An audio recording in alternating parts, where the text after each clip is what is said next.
Temporarily calling the June 8th Lake Mills Public Works Board meeting to order. So that you could hear me. Misty, can you take the roll call, please? Right. Mr. Picard?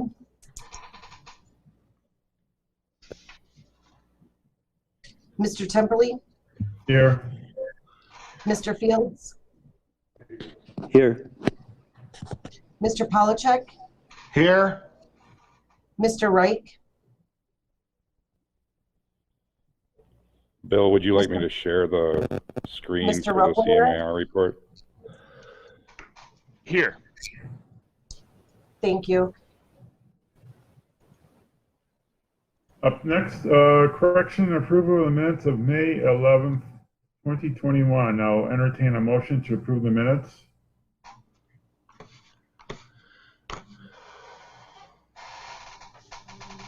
I'll make a motion to approve the past minutes. This is Bennett Rupplinger. Need a second?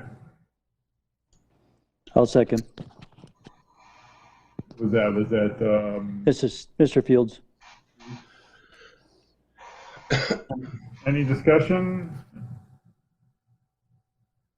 All right, Misty, can you take the roll call, please, from the vote? Mr. Fields? Aye. Mr. Polachek? Aye. Mr. Rupplinger? Aye. Mr. Temperley? Aye. Motion passed 4-0. Up next, questions and public comment. Is there anybody in the room there? There is not. Okay. I don't think anybody else is online.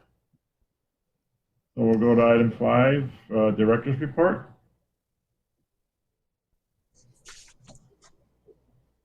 Is that Paul? I believe for this one, Mr. Temperley, that it's just going to be addressed in the virtual tour this month. Yeah, you're correct. I see that note. All right.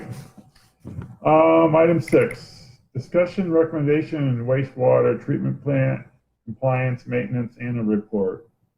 So we do this every year, and it looks like Mr. Kiesling's on. Okay, Bill, take it away.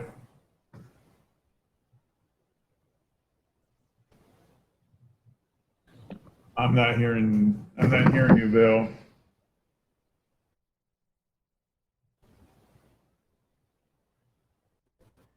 How about now? Yep, there we go. We can hear you. Standard technical difficulties. Sorry about that. I'm here to address the 2020 Compliance Maintenance Annual Report. And as always, I guess I go through my little spiel and I'll do that again. Wisconsin Admin Code NR 208 requires the report be done annually on or before June 30th of each year.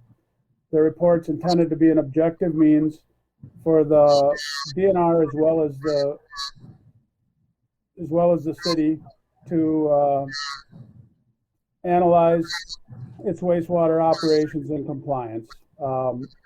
This year, the report is 29 pages long, again, including the resolution statement, and it's divided into 10 sections as follows. Influent flow and loading, effluent quality and plant performance as it relates to BOD, effluent quality and plant performance as it relates to total suspended solids, effluent quality and plant performance as it relates to ammonia. Bill, Effluent, Bill, yep. give me a second. Todd, can you mute your mic? We're getting feedback. Yeah.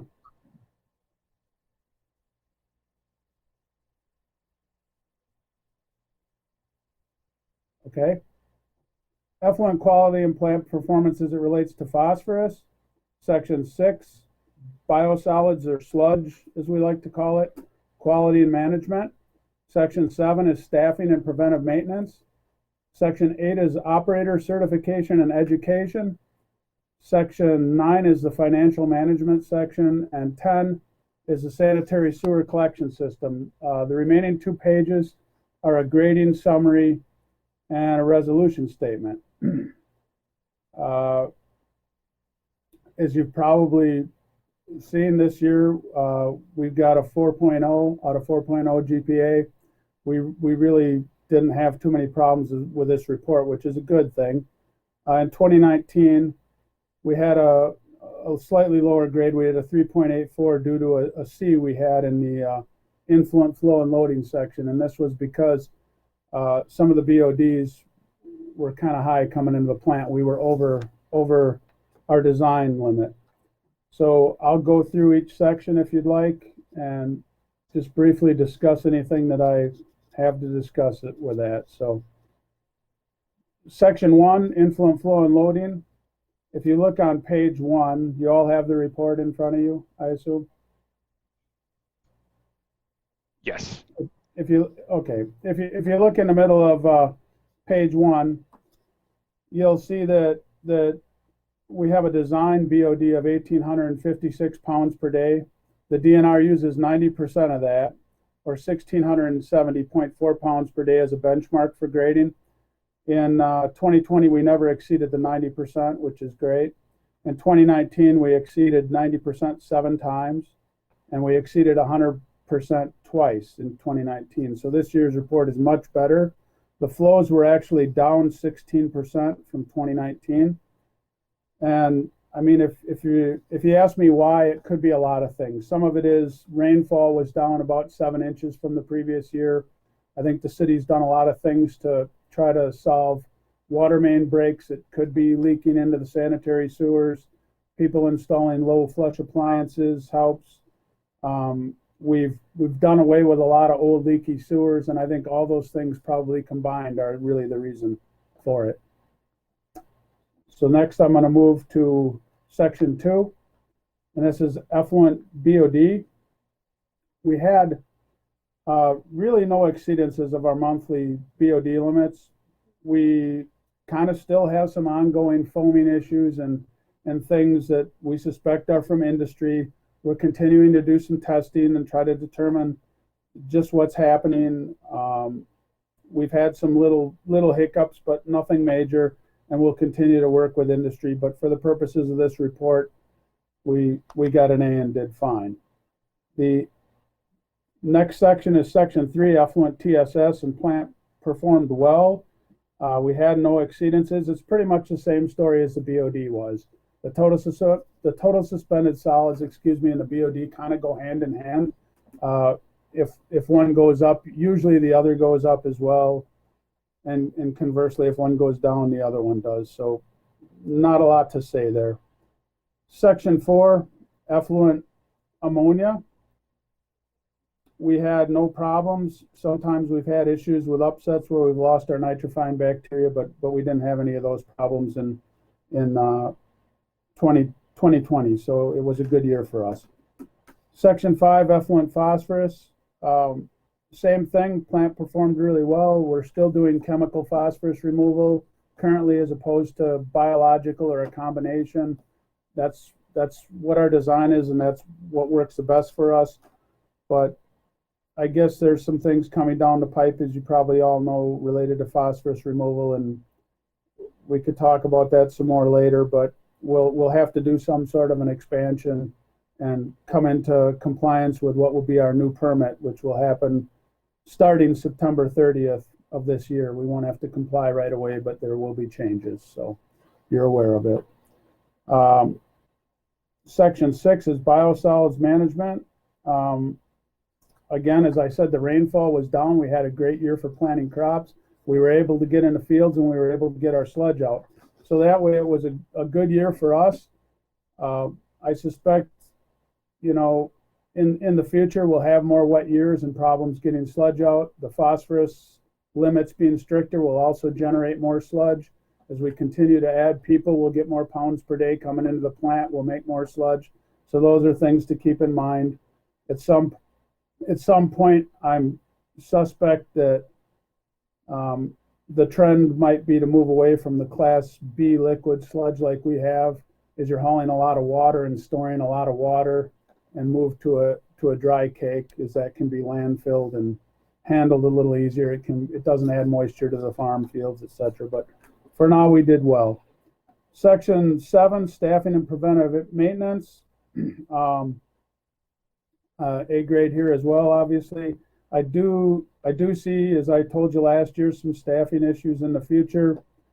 As we continue to add more sewers, more people, more pump stations, more equipment, we'll need more manpower, and we're probably, getting close, but we did well for 2020 anyway. Section 8 is operator certification. And because of the pandemic, 2020 was kind of a strange year. There wasn't any classes to go to largely. We didn't have any schools we could go to. We're all required to maintain a certain amount of continuing education credits, and it was difficult to get those. So probably didn't get all the credits we should have got. They like me to get 8 a year, and I'm down a little bit, but I'll make that up in 2021 and 2022, so I'm not too worried. But it's worth noting it was in the report that I didn't meet the goal. So section 9 is the financial management section, and Betsy completes this section. She does a great job. There's never much for me to do but just look it over. She asked me to do that, and I did. If you look on page 19, under 4.1, the title's future planning, and there's project 5 in there, and the DNR, that would be now let me look what it says. That would be treatment plant facility planning, currently in progress. The city engineer is still developing schedules and plans and costs, and that is just what it sounds like it is. I put a number in there of about 15 million because the DNR requires a number in there, and that was a cost estimate. We had kind of a rough estimate of possibly revamping this plant. And so it could be more, it could be less. We're looking into all the alternatives, and at this time, there's really not a lot more I can tell you about that. When we have more information, I'm sure Steve and Paul and our engineer and I will be talking to you about it. But that brings us to section 10, the sanitary sewer collection system. And this section addresses the sewer backups, the spills, our collection system goals, and the maintenance we do. In 2020, we had a broken force main, which caused an SSO, sanitary sewer overflow, or a spill near in one of our force mains out near Quick Trip by the intersection of Highway V and 89, and that was caused by a boring contractor that hit our pipe and made a hole, caused the secondary break when he plugged the pipe. So that was, I'm going to say that was largely unavoidable. We had one other SSO that was in the Sandy Beach Trailer Park, which we do clean annually, but it's not an amazingly great system. We do our best with it, but you're probably going to have some issues down there occasionally, I guess. So we do our best, but there's not a lot I can do about it. We had a sewer that plugged that made a little puddle around a manhole, and I'm required to report that, so I did. We had about 8 complaints and 4 sewer backups. And those numbers sound pretty low, but there's a DNR benchmark for the complaint, which is explained in the instructions. And if it's an odor complaint or something, it doesn't count. So the complaints that counted were 8, and we had 4 backups. We achieved most of our collection system goals, with the exception of, I think, root removal. I fell a bit short on, but that's just the year it was. I'm not too worried about it. We got all the other ones, and some of them we did quite well on. So I guess in conclusion, 2020 was a pretty difficult year with a pandemic and the uncertainties of that. On paper, it was a really routine year at the wastewater plant and the collection system. We did well, and there's not a lot else to report to you other than, I guess I'm looking for a recommendation so we can get this to the council and get it certified and put it to bed. So I guess if you have questions for me, I'll try to answer them. Yeah, let's get a motion on the table. So we have a prepared motion 21-61. If someone can make a motion and second so we can get discussion going.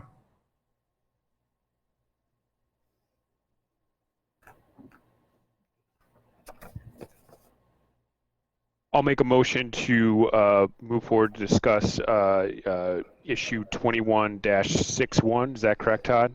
Is that the motion number? Yeah. This is Bennett Rupplinger. Is there a second? I'll second it. This is Greg. All right. I don't have any questions. It's pretty standard. We do this every year. Nothing sticks out as a red flag. So thanks, Bill. Anybody else?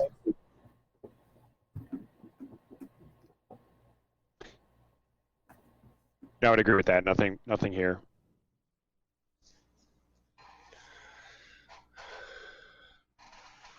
Anything from you, Greg? Or No, Steve? nothing for me. I'm good. Okay. I guess we'll take a vote then. Misty? I just want to verify, I thought I saw Mark Picard come in, but I don't see him now. Mark, are you there? My microphone's not working. Yeah, he's here in the council chambers. Oh, he is in the council chambers? Okay, and did Mr. Reich come in to the council chambers? No, just Okay. Mark and Steve. Okay, And Mark's mic isn't working, so you probably have to get relayed through Steve. okay. Mr. Polachek, Yes. Aye. Mr. Rupplinger, Aye. Mr. Picard, Mark says aye. Mr. Temperley, Aye.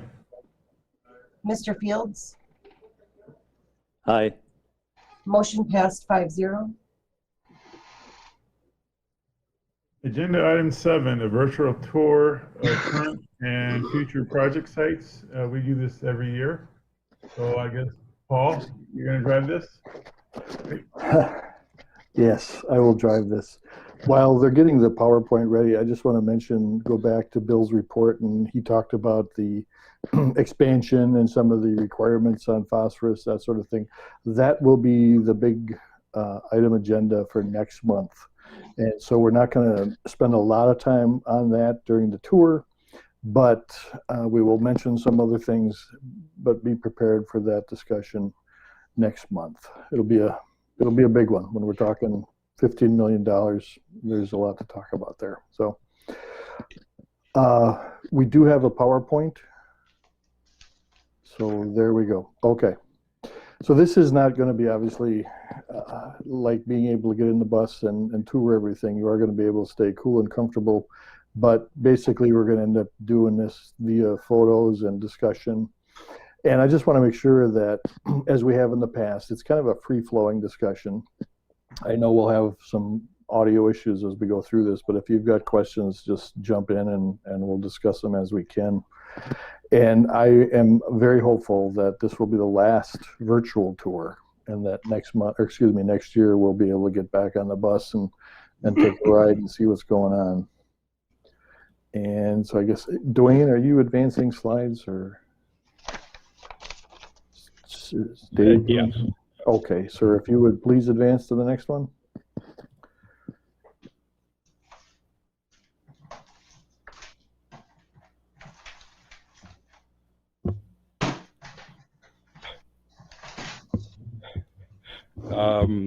It's not advancing, so I will work through the technical difficulties.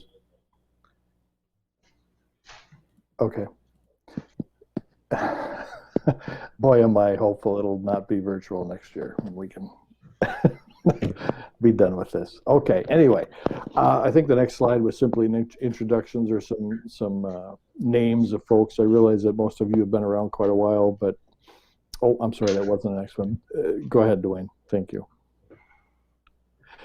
This is just an overview of what we're going to look at in the presentation. It was another busy year, or is another busy year. We anticipate there'll be a lot of those as things continue to progress in good old Lake Mills. But we're going to look at street maintenance and reconstruction, some of the housing developments that are occurring right now in Lake Mills. We'll go through our AMI and LSL programs. We'll talk a little bit more about the wastewater treatment plant, and then we will hopefully talk a little bit more about the yard waste center as kind of a future planning type thing. Okay, next one, please. All right, and again, just so you know, there's about a 3 or 4 second delay, Paul. Okay. All right. Well, I'm going to let you anticipate where I'm at then, because I don't know. Anyway, I just wanted to make sure you're familiar with all the staff. I know that most of you have been on the board for a while, but I want to make sure you know some of the folks that are doing all this good work. Of course, Steve is our city manager. I'm the director of public works, and then Dwayne is the assistant director of public works.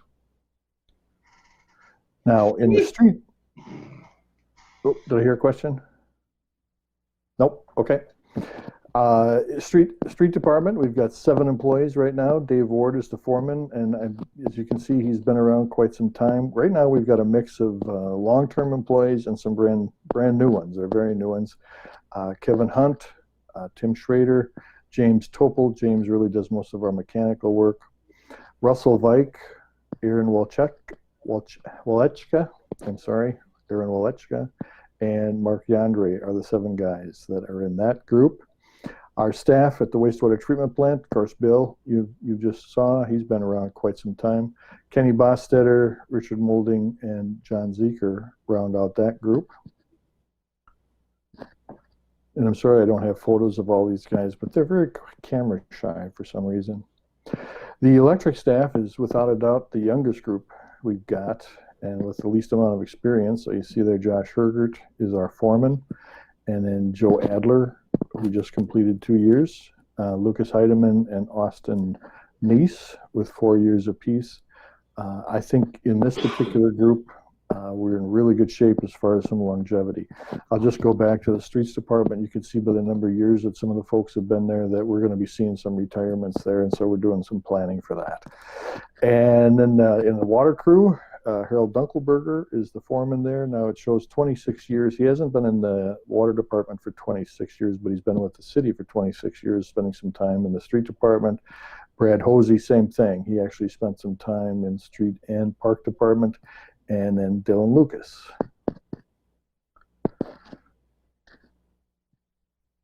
And then we have a number of employees that actually work across all the departments. Stacy Dunkelberger is our administrative assistant. Sean Knotts is our mapping tech. And I'm hopeful in the next couple of months or so, we can have Sean come in and show you what we've been up to and where we've gotten with our mapping program. It's really quite significant and extensive, and the stuff that we're able to do now is it's getting better and better and better every year. Sandy Parton is our meter reader, and then Teresa Ulam is our bookkeeper. And I think I forgot to put on here that I forgot Kristen Hosey, who is the billing clerk for the utilities. And then some shared staff, people that we share with staff throughout, or with departments throughout the city. Dan Drescher, of course, is city attorney who does a lot of our HR work. Misty Quest, who also does a lot of our HR work.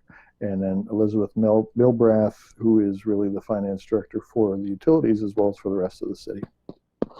So I wanted to introduce you to all those folks. Make sure you understand that it's people that do all the work we're doing. And we've got a pretty good crew. We're probably, as Bill noted, maybe starting to get a little short-handed. The treatment plant area, probably a little bit in the streets as the city grows. We're going to need more staff, but like I said, we're starting to put some plans together to be ready for that. Not only to replace retirements, but figure out ways to either add staff or share more staff throughout departments. Okay, now let's get into the tour. If I may add, Paul, did you mention Heather on the bookkeeping side as well as Teresa? Oh, I am so sorry. Thank you very much. Yes, Heather does the bookkeeping basically for the streets department. I mean, she's really citywide, but her focus is on the street department, while Teresa is mostly with the utilities. Thank you, Dwayne. I would have forgotten that. Just want to point out, I think you might be aware of this, but on the homepage of the City of Lake Mills, there is a street maintenance update section, and we'll be adding to that throughout the summer as things change. But if you want to go in and see what's going on, just click on that street maintenance icon, and you'll get a lot of information there. So here's what you'll see. And I just wanted to go through a little bit of this and maybe have Dwayne add a little bit more. But the colored map to the right, you see where we're doing a variety of projects. Of course, West Lake Street, Jefferson Street, and what's the other street, Dwayne? I can't think. The one Reed and Fargo. Reed and Fargo, thank you, are the bulk of the construction projects this year. And Dwayne, why don't you just list off the streets for the chip seal and mill and overlay? Sure, I can probably do that here. Street maintenance, chip seal, we've talked about this before, but it's an emulsion with a chip layer. We are doing the work with Jefferson County again this year. Work is scheduled to begin in mid-August. Again, this is about a 3 to 7 year treatment life. We are been averaging about $1.50 per square yard. This year we're doing this work on 7 streets, include Catlin, Pinnacle, College, Madison, East Lake, O'Neill, and Sandy Beach. Again, portions of all those streets, not the entire. And that's approximately 34,000 square yards. The other streets that are on that map that Paul showed you earlier also includes mill and overlay work. This is contract with Payne and Dolan. Work is to begin late summer through October. This provides about a 12-year service life extension. Prices in this year's bid range from $8.10 to $9.35 per square yard. This year we're looking at 4 streets on Church Street, Mulberry, Veterans, and a portion of East Lake Street pending a water main possible replacement. Moving on to the next portion of the street maintenance, this includes the sidewalk replacements. We have a current contract with Schweigert Concrete. We are in the bid of 2,200 square feet of replacement. The 2021 Special Assessment Fund has $15,000 allocated. The range of prices on the sidewalk replacements are about $5.50 to $8.50 per square foot. Using that, we are approaching about 2,000 square feet on our current repair list based on complaints. So we are bumping up against that potential budget. So if you have concerns, please call the Public Works Department to add to that list, but we are bumping against the budget very quickly. Again, the work is scheduled to begin probably anytime here in June and could extend through October, but we like to see most of this be repaired before the end of August and school resuming. Paul, I'm going to hand it back to you on West Lake Street. Okay, and we'll talk about this just a little bit. I just want to mention or remind you that we will be starting the budgeting process for the annual maintenance and mill and overlay and sidewalk, et cetera, probably, if not next month, the month after. So please be preparing or thinking about streets that you're aware of that we should be looking at for any of those types of projects, not complete reconstruction. We'll get to that as a separate section, excuse me. But yeah, we're getting to the point where we're finishing up, we're really getting into this year and then want to start planning for next year. All right, so as you're well aware, we've really got, again, 3 big reconstruction projects. This is West Lake Street. These pictures, of course, were taken, a couple, 3 weeks ago. And the 2 on the outside, the far left and the far right, are taken looking west. And what's all happening here is, it's total utility replacement, sidewalk replacement in a lot of areas. The first block, or maybe a little over the first block, is going to be concrete. The rest of it will be blacktop. And let's see, as of this morning, actually, they were doing some sewer work down at the intersection of Ferry and West Lake. So they're moving along. This is a case where the weather is helping us right now. Nice and dry and warm so they can make some good progress. And then the middle picture is looking from the west to the east, and that, like I say, that's about where they were working today. And I forget, what's the timeline on this one, Dwayne? What's the estimated completion date on Westlake? I think I saw Brandon online. Yeah. Brandon, do you have the contract date? Yeah. So contractually, it's October 15th. But what we've been being told by the contractor is they'll likely be done by the end of July, which is very unusual that they finished that early. But I think great for everyone that they condensed it that quickly. So that's what we're being told right now. All right. Thanks, Thanks, Brandon. Yeah, I'm glad I didn't see you there, so I'm glad you're here. If you've got anything else you want to add on any of these, please jump in. So the next one then is Reed Street. Again, a short section of Reed Street, but it is complete reconstruction. And same type of thing. We're getting some new utilities in there. Same company, obviously, doing all the work. This one, I believe, is almost ready to pave. My understanding is that toward the end of this week, both Reed and Jefferson Street should be ready to pave. A portion of Lake Street and Reed and Fargo is scheduled for Friday, if I'm not mistaken. For blacktop, right? Yep. So hopefully the weather will hold, and we'll be able to stay on that schedule. All right, if you want to go to Jefferson.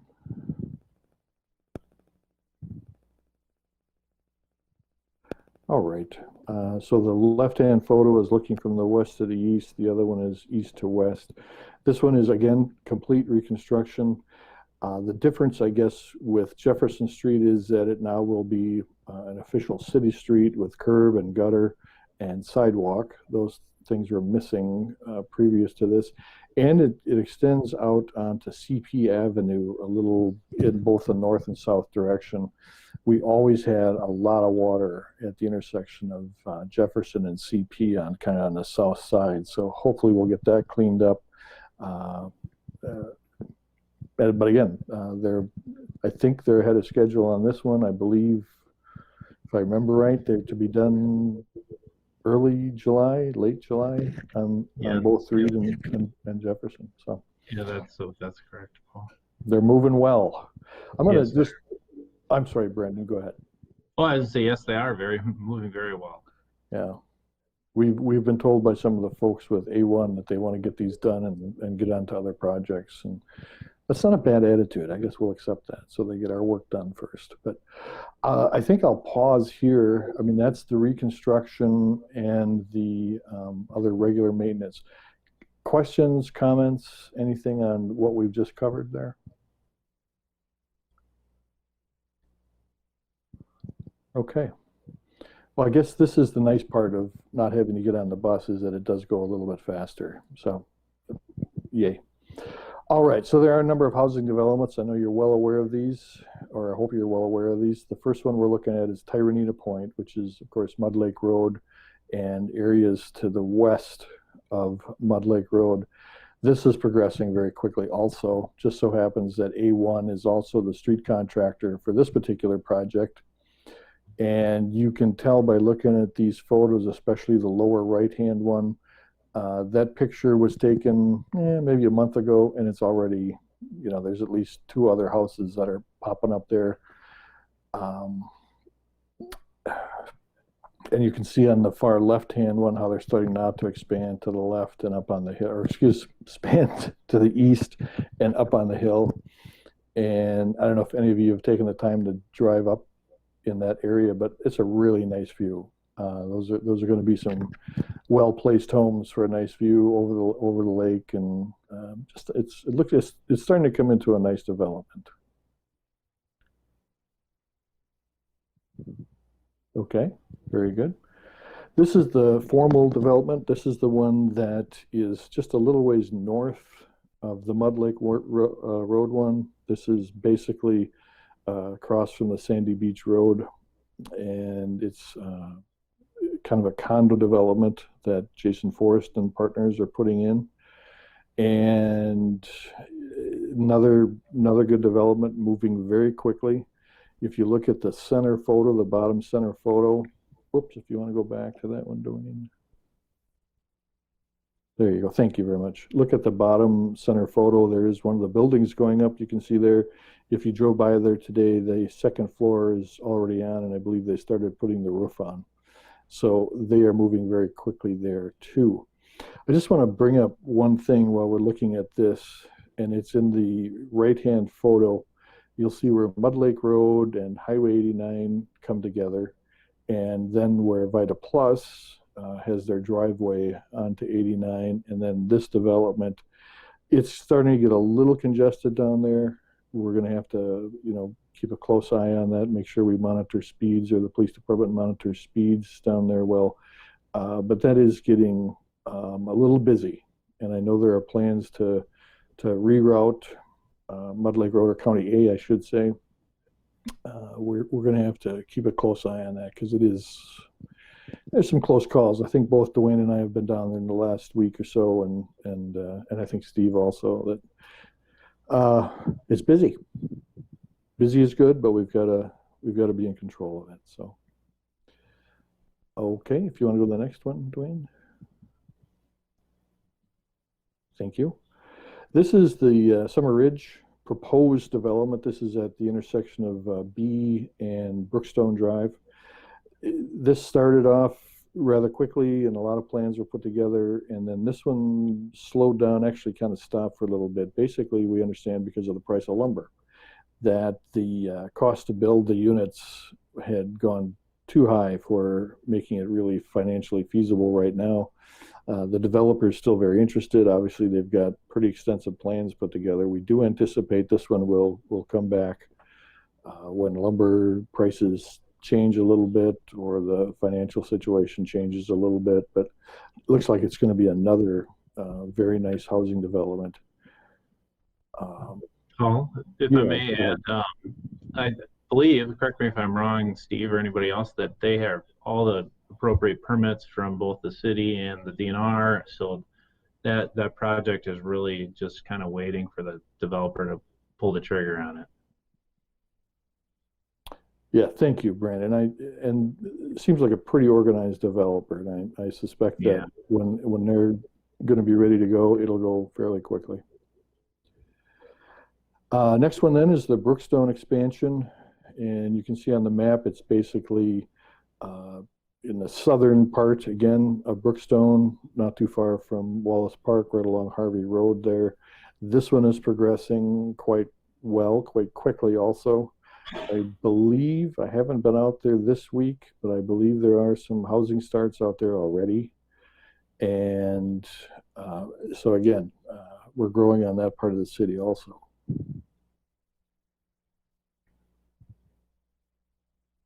So I think, and then I just wanted to make sure you understand Rock Creek Luxury Estates is still growing. I believe they've got at least 2 more buildings that are under construction. In fact, this photo doesn't show all of the buildings yet, but that one is going gangbusters also. And I believe they've actually talked about some other types of housing, but it probably isn't going to fit in that particular area. But those are apartments again, and people found Lake Mills, and it's a growing entity, which is a good thing. It's got some short-term capital issues for infrastructure and that sort of thing, but what's happening is a good thing. And I think from my perspective and in my opinion, we're controlling these as much as we possibly can, putting up the rules and regulations, the developers agreements that make sure that the developments are properly planned, that the homes are quality, and that it's not just get them up and hope they stay up for 10 years, that we're doing long-term development here. So I'm going to stop there then and see if there's any questions on the housing development stuff. Questions or comments?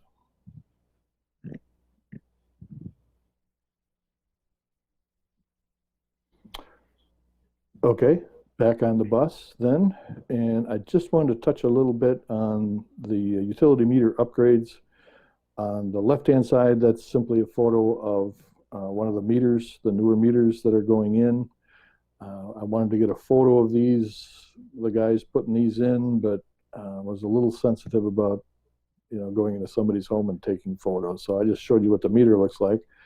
And understand that when we talk about installing meters, water meters, we have to go in the house. And so as we talked about, that's a little slower process than the electric meters. On the right-hand side, there the guys are able to go in and knock on the door, let folks know what they're doing, and make the change.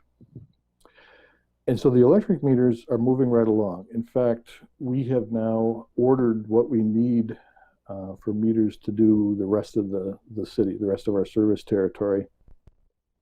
And we did that because back a few months, as you recall, we were having trouble getting meters. And so we thought once these become available, we're going to just finish our order, and that's worked pretty good. Now, the flip side of that coin is that we just got word that the water meters are going to be greatly delayed because we are a victim, or these meters are a victim of the chip shortage, just like the automakers. And so the tiny little chip, the one little chip that we need in this particular meter has been delayed. And we now cannot get, or they won't promise us any meters till December of this year. And we had set a goal of having the entire system done this year.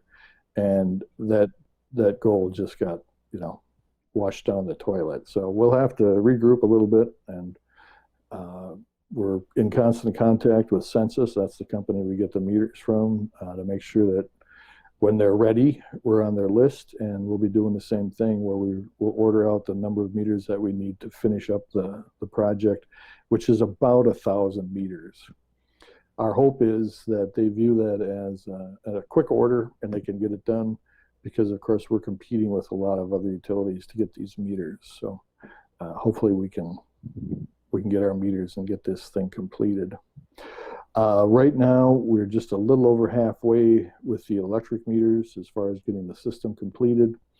And we're a little over 1/3 of the way with getting the water meters installed. And the last comment I'll make here, and I'm sorry, Dwayne, I know you're trying to anticipate and you're doing a great job, so I appreciate that. Clearly, I'm rambling on. But anyway, the last thing I want to mention here is that we're getting really, really good cooperation from people.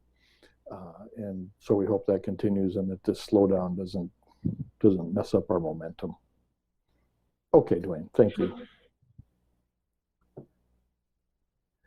Again, we've talked a lot about the LSL replacement project, so we're hitting full stride with that. As you know, we've got the new DNR funding program. We're looking at 75 replacements, and I looked today, and we've only gotten reimbursement applications from 11 people, but we also know that the contractors they've got a lot of work they're doing. They're replacing quite a few of them on Water Street, and a few of them, Lake Street, West Lake Street. And we know that they're doing some others in other areas. And so as far as our priority and our waiting list goes, we're starting to take care of those and get those taken care of in really good shape. And we talked about this, but the average replacement cost for the customer or for the resident that owns the home is about just under $3,500. And so our average replacement is about $2,600. And again, that's really just starting to ramp up now, but it's going smoothly. Here I'm going to hand this over to Bill just a little bit. Like I mentioned, there'll be some more information on all the upgrades, but there are other projects and things that Bill and his crew are working on right now. So Bill, you want to just make a couple of comments here, please? Sure. I guess wastewater wise, we just received a televising truck, and we're starting to televise more sewers. That's something that we're currently working on.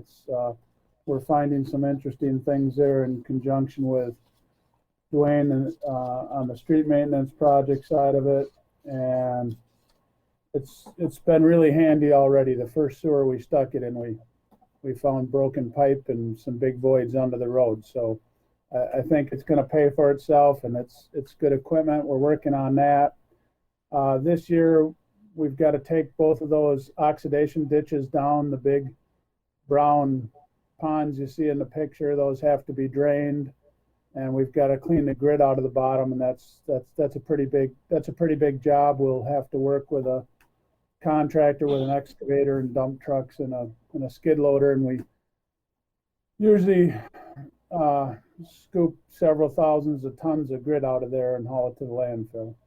It just accumulates, comes down the sewer pipe, and that's this particular treatment plant's way of catching it is in the ditches.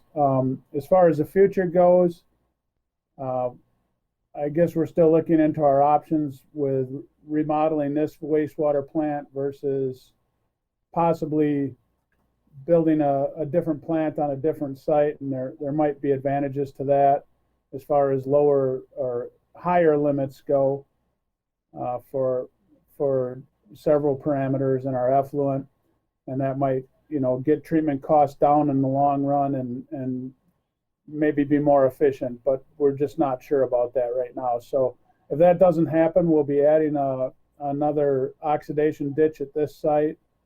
We'll be adding another clarifier. The white domes you see covered there look like silos or flying saucers or something from the sky, but we'll be adding another clarifier, another oxidation ditch, and we'll probably be putting in some sort of a tertiary treatment or a filter to get the effluent phosphorus out before the water is discharged to Rock Creek. An advantage to moving the plant would be because we wouldn't be discharging to Rock Creek, where we're a large percentage of the flow, and so the creek has very stringent limits on it. So we're looking into all the options as far as moving our outfall or moving our treatment plant, and we're just not quite prepared to present that at this time, I think. Is that safe to say, Paul? Yeah, we're going to get into this again real extensively for a beginning next month. And then as we work through that initial conversation, there's going to be a lot of decisions to be made. So I think as much as anything, what we're trying to do is just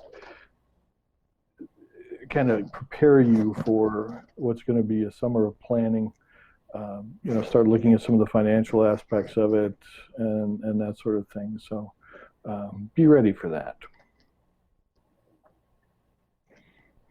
Okay, go ahead, Bill. Go ahead. All I was going to say is if it stays on site, I think we're looking at that $15 million number, and if it moves, it could be about double that. Yeah. Is that what you recall, Paul? Yeah, I think we were looking at 15 to 25, 30 million, depending on what we do. And I want to be a little careful there because we are so early in the planning process, but I think we need to be aware of what an impact and what a big project we're looking at there. How old is the plant right now, Bill, the existing plant? The plant was built about 1990. It was designed in 89 and built in 90 through 91, beginning of 91. So, yeah, the plant is pretty old. We've definitely gotten our money's worth out of it. It's been a very good design and a very good treatment plant. They're designed to normally last about 20 years without doing some really major work, and we're well beyond that. We've done some things to it, but we're well beyond that. We're at 30 plus years. So. Okay. So I'll pause here again then. Any questions or comments on the treatment plant or anything that we've talked about so far?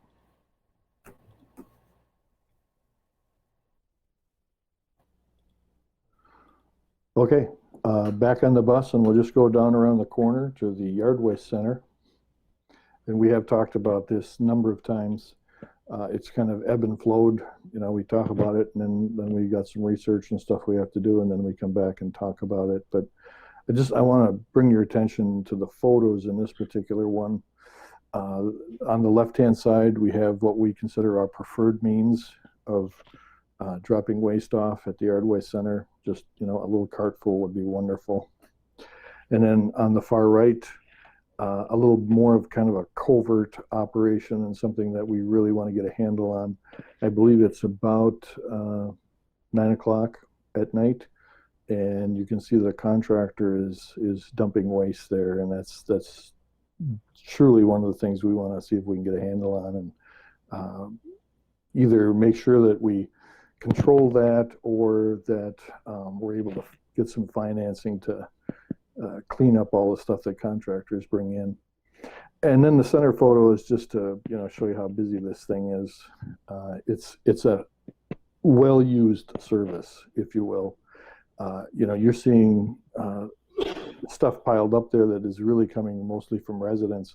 That doesn't even take into account what the city puts in there when we do our brush pickup, when we do our leaf pickup, street sweeping, et cetera, et cetera. So it's a busy and popular service that we offer.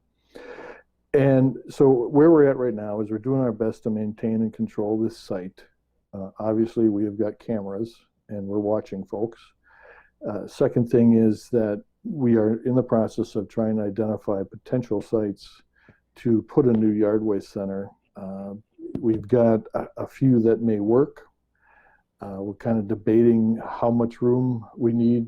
What are we actually going to do at the site? Are we going to just be a drop-off place? Are we going to be doing some composting? All the things that we've talked about, but we're getting a little closer to wanting to sit down again and talk more about how we want to approach this.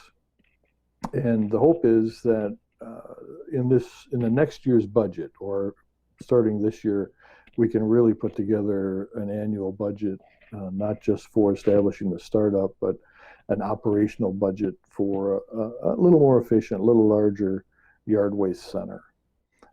So this is another topic that hopefully we'll be talking about quite a bit more yet the rest of this year. All right, I think, do we have another one, Dwayne, or are we at the end here? Yeah, okay, so that's what we had that we wanted to, specifically talk with you about, show you some of the things that are going on. And so here we'll leave it to questions, comments, concerns, and I think we can open this up not just to what we showed you in the slides, but if you've got other questions or comments, we'll certainly take those now.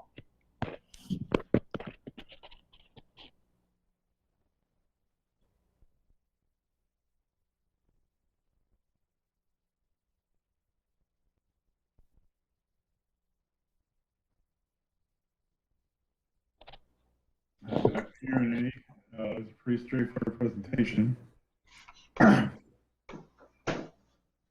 Yeah, I'm concerned either everybody has tuned out because it was boring as heck, or we're doing an absolutely fantastic job and no comment is needed.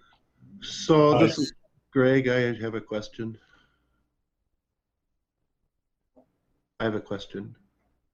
Okay. Actually, you've done a very good job. Thank you very much. But one question I have is on a yard waste site, are there any services or any anything that you would do differently with a new site that you're not able to do with the existing location?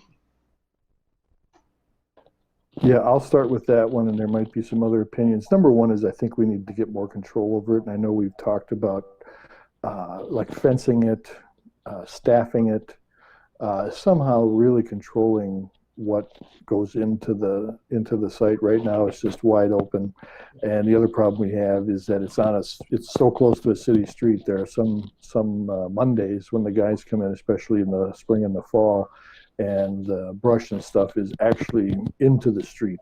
Yeah. So I think just a lot more control over whatever kind of site we put together.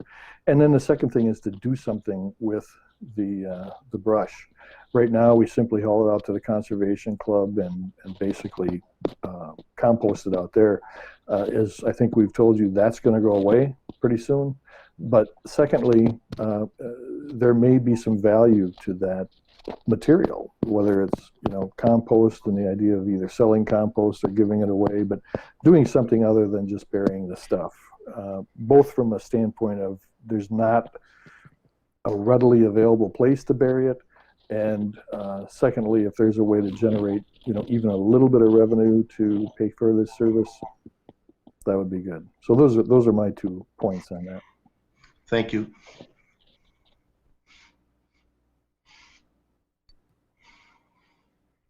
Anybody else? Okay, we'll go on to the next agenda item, recommendation for future agendas. We've already been warned about the sanitary sewer. Anything else? Well, I haven't talked with Steve about this, so he may shut me down here, but I would like to talk about getting this thing back in person, this meeting back in person, if things allow in the next couple of months. I think those are a little more effective meetings, but I'll leave that up to Steve and you guys to decide if we're getting close to that. I was wondering that myself. I mean, I'm vaccinated, so I would feel comfortable going back to in person, but that's something that it's going to be up to the city manager and the staff, pretty much. I'll let them drive that. I'll respect whatever decision they make. We've taken the approach that if you want to be in this room, you can be in this room. But we also have to be able to allow people to attend virtually. My anticipation is, in fact, that I'm way beyond the anticipation. We are scheduling a process to improve the process of incorporating an in-person meeting with the virtual meeting. And Dave's given me a bunch of bids. We have looked at rescue dollars and how we can use those. And we are going to try and drive that. But as of right now, Mark's here, Steve's here. We've been holding almost full council meetings on a regular basis. Most of the staff is in here. So if you want to be here, you're more than welcome. If you don't feel comfortable or if you have a reason why you can't be here, you're more than welcome to attend virtually. But if we come in, we still need our laptops and communicate through that. Yes, because right now we haven't got that virtual in-person meeting blend done through the equipment in the room. We still need to use our laptops. So if you look, I got my headphones on. It's attached to my laptop, and it's still kind of a virtual meeting but we're here in the room. We can see what's going on. Have a good idea. Yeah, I would hope we get to the point I'll where apologize for early in the meeting. The volume was not up on the house speaker, so I didn't realize the meeting had started. My apologies. I just kind of look forward to when we don't have to have our laptops. It's awkward. Some of us don't have fun. Actually in the room here it's not too bad, but until we can move forward and actually upgrade the systems in this room to blend the two of them, I think it's in our best interest, because I think people now expect to attend the meeting virtually, not like before COVID when we just held our meetings, and if they wanted to watch, they watched online or on cable TV or they attended the meeting. Now they want to participate in the meeting, but they want to participate through the streaming service. So I think we're going to have to be able to provide that service. And I've got some really good prices. Dave's done some good work for me, and I think we'll see where we can really bring this system into the new age. All right, anything else for future agendas? Okay, I'll adjourn the meeting.